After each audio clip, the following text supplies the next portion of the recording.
The voicemail that silenced a crowded courtroom. I actually smiled when my aunt's lawyer called me a failure. The judge peered over his glasses. Mr. Hayes, do you find this guardianship hearing amusing? I shook my head. No, Your Honor, but my mom has one last thing to say.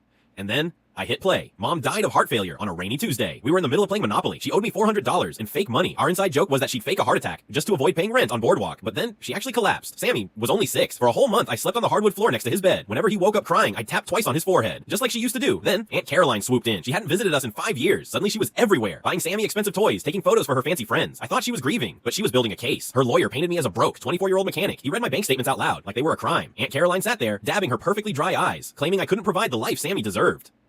I felt the room spinning. I almost gave up.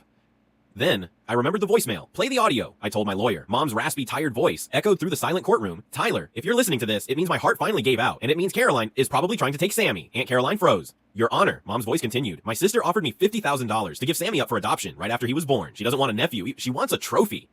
The courtroom was dead silent. Tyler works 50-hour weeks, Mom said, her voice softening. His hands are covered in motor grease, but he spends every single penny on Sammy. He is his rock. He is his home. The judge didn't even call a recess. Case dismissed. Sammy is 8 now. He still wakes up scared sometimes, and every time I tap twice on his forehead, and he whispers, "Is Mommy watching?" "Yeah, buddy," I say. "Mommy's watching."